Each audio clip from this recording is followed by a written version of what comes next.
कैलाश पर्वत भगवान महाकाल का निवास स्थान, जहाँ स्वयं महाकाल शिव शंकर निवास करते हैं। कैलाश पर्वत तिब्बत में स्थित है, जहाँ हर साल लाखों श्रद्धालुगण आकर कैलाश पर्वत पर आकर भगवान शिव के दर्शन करते हैं। पौराणिक मान्यताओं के अनुसार इस पर्वत का जिक्र शिव पुराण, स्कंद पुराण और मत्स्य पुराण में भी कैलाश पर्वत का जिक्र मिलता है, जहाँ कैलाश पर्वत में भगवान शिव का निवास स्थान बताया गया है। अलौकिक शक्ति का केंद्र कैलाश पर्वत धरती के सबसे प्राचीन पर्वतों में से एक है और ये कैलाश पर्वत इस धरती के अलौकिक शक्तियों का भी एक केंद्र है।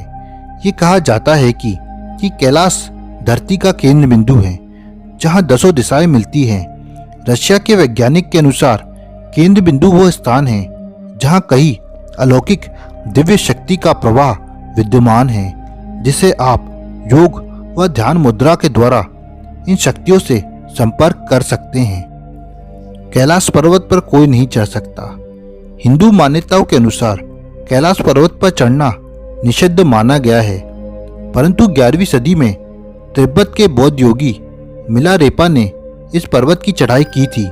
अपने अनुभवों के आधार पर बौद्ध योगी मिलारेपा ने अपने अनुभव के आधार पर बताया कि पर्वत पर चढ़ते समय उन्हें अलौकिक दिव्य शक्तियों का अनुभव हो रहा था।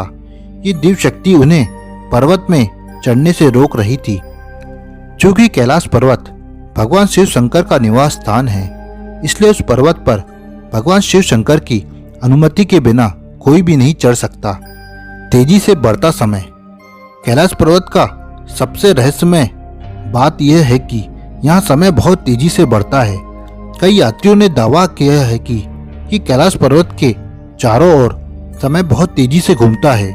ऐसा दुनिया में कहीं नहीं देखा गया है। यहाँ आने वाले लगभग सभी लोगों ने ये महसूस किया है कि उनके बाल और नाखून बहुत तेजी से बढ़ रहे हैं। कई हाइकर्स ने भी दावा किया है कि यहाँ चढ़ाई करते वक्त उन्हें ऐसा लगता है कि उनके नाखून और बाल 12 घंटे के भीतर बहुत तेजी से बढ़ रहे हैं। लेकिन सामान्य वातावरण में बाल और नाखूनों का विकास में लगभग 2 सप्ताह का समय लगता है।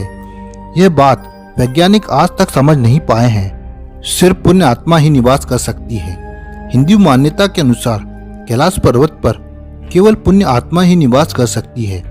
कैलाश पर्वत और उसके आसपास के वातावरण में अध्ययन कर चुके रशिया के वैज्ञानिकों ने जब तिब्बत के मंदिरों में धर्म गुरुओं से मुलाकात की तो उन्होंने बताया कि कैलाश पर्वत के चारों ओर एक अलौकिक शक्ति का प्रवाह है, जिससे तपस्वी आज भी आध्यात्मिक गुरुओं के साथ टेलीपैथिक संपर्क करते हैं। डमरू और ओम की आवाज जब आप कैलाश पर्वत या मानसरोवर झील के क्षेत्र में जाएंगे तो आपको ओम की ध्वनि सुनाई देगी या आपको ऐसा लगेगा जैसे आपके आसपास जब कोई एरोप्लेन उड़ रहा है।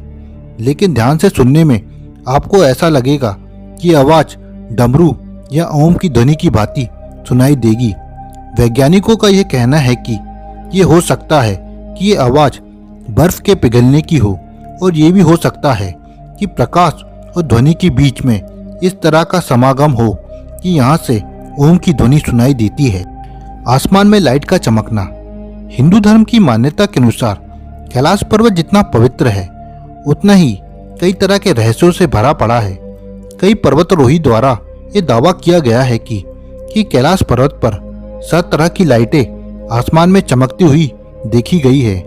यहाँ तक कि नासा के वैज्ञानिकों का भी ऐसा मानना है कि यह चुंबकीय बल के कारण हो सकता है।